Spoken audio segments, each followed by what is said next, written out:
कहानी शुरू होती है उस समय से जब भारत की धरती पर धर्म, युद्ध और नीति एक साथ सांस लेते थे और महाभारत काल अपने चरम पर था।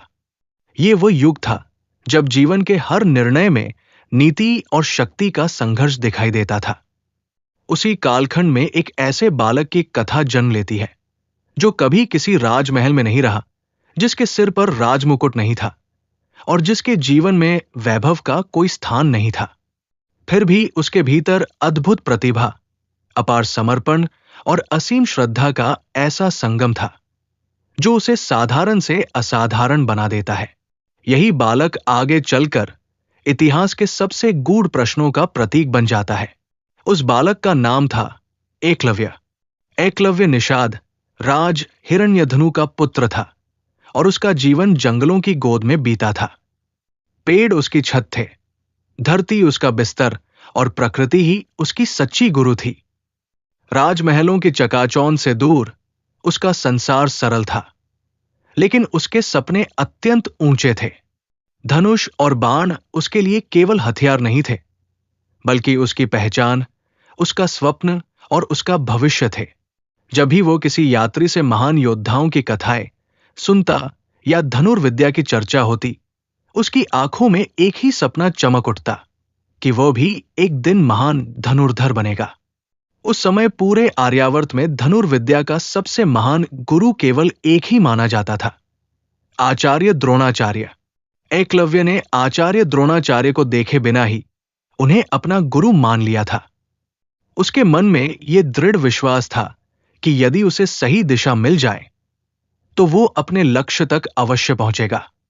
इसी विश्वास और हिम्मत के साथ एक दिन वो हस्तिनापुर पहुंचा। गुरुकुल के द्वार पर खड़े होकर उसने देखा कि राजकुमार अभ्यास कर रहे हैं।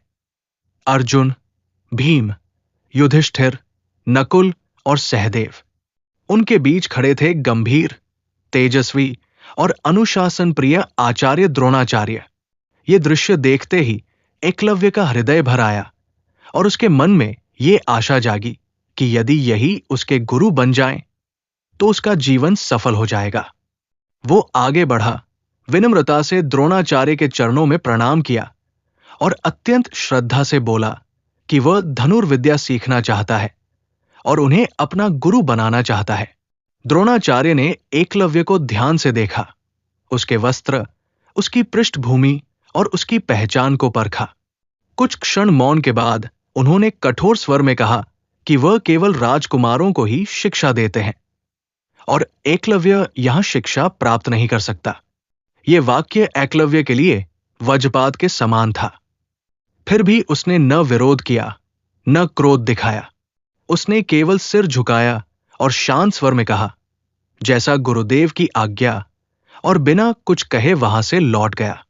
एकलव्य जंगल तो लौट आया, लेकिन उसका सपना नहीं मरा था। उसके मन में न कोई शिकायत थी, न विद्रोह और न ही द्वेष, बल्कि केवल एक शांत और दृढ़ निर्णय था। उसने स्वयं से कहा कि यदि गुरु ने उसे स्वीकार नहीं किया तो भी वो उन्हें अपना गुरु मान चुका है। उसी क्षण उसने एक अनोखा मार्ग चुना। उसने मिट्टी से आचार्य द्रोणाचार्य की एक मूर्ति बनाई और उसी मूर्ति को अपना गुरु मान लिया। हर सुबह वो उस मूर्ति के सामने प्रणाम करता और कहता कि भले ही गुरु ने उसे स्वीकार न किया हो, पर वो उन्हें अपने हृदय से गुरु मानता रहेगा। इसके बाद वर्षों तक उसका जीवन केवल अभ्यास बन गया। वो घंटों, दिनों और वर्षों तक धनुर्विद्या का अभ्यास करता रहा। धूप हो या वर्षा, थकान हो या पीड़ा, एकलव्य का अभ्यास कभी नहीं रुका। धीरे धीरे धनुष उसका विस्तार बन गया और बाण उसकी इच्छा का रूप लेने लगे। उसका लक्ष्य अचूक होता चला गया और उसका संयम अद्भुत हो गया। उसका कौशल इतना निखर गया कि वो स्वयं भी नहीं जान पाया कि वो कब साधारण से असाधारण बन गया। एक दिन अर्जुन अपने भाइयों के साथ शिकार पर निकला। तभी उन्होंने एक कुत्ते को देखा जो भौंक नहीं रहा था। उसके मुंह में एक साथ कई बाण फंसे थे, पर उसे एक भी चोट नहीं आई थी। यह दृश्य देखकर अर्जुन स्तब्ध रह गया, क्योंकि ऐसा कौशल केवल किसी सर्वश्रेष्ठ धनुर्धर में ही हो सकता था। वे आगे बढ़े और थोड़ी ही देर में एक शांत, तेजस्वी और आत्मविश्वास से भरे युवक से मिले। वही युवक एकलव्य था, जिसकी साधना अब स्वयं बोल रही थी। जब एकलव्य से पूछा गया कि उसने ये अद्भुत विद्या कहाँ सीखी, तो उसने गर्व से नहीं बल्कि गहरी श्रद्धा के साथ उत्तर दिया कि उसके गुरु आचार्य द्रोणाचार्य है। ये बात द्रोणाचार्य तक पहुंची और उन्होंने एकलव्य को बुलाया। उन्होंने उससे पूछा कि यदि वह उन्हें अपना गुरु मानता है तो क्या वह गुरुदक्षिणा देने को तैयार है। एकलव्य ने बिना एक पल सोचे कहा कि गुरुदेव जो भी आज्ञा दें वो स्वीकार है।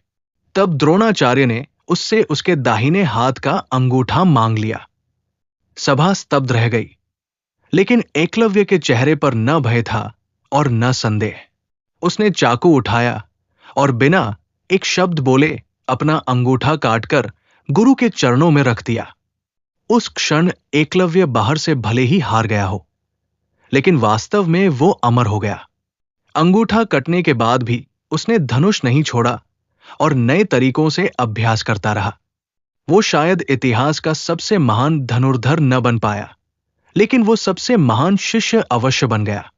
ये कहानी हमें सिखाती है कि प्रतिभा किसी जाति की मोहताज नहीं होती। सच्चा समर्पण कभी शोर नहीं करता और इतिहास हमेशा सवाल पूछता है कि क्या एकलव्य का बलिदान आवश्यक था या वो व्यवस्था की मजबूरी थी। आज भी एकलव्य हर उस इंसान में जीवित है जो अवसर नहीं बल्कि क्षमता रखता है।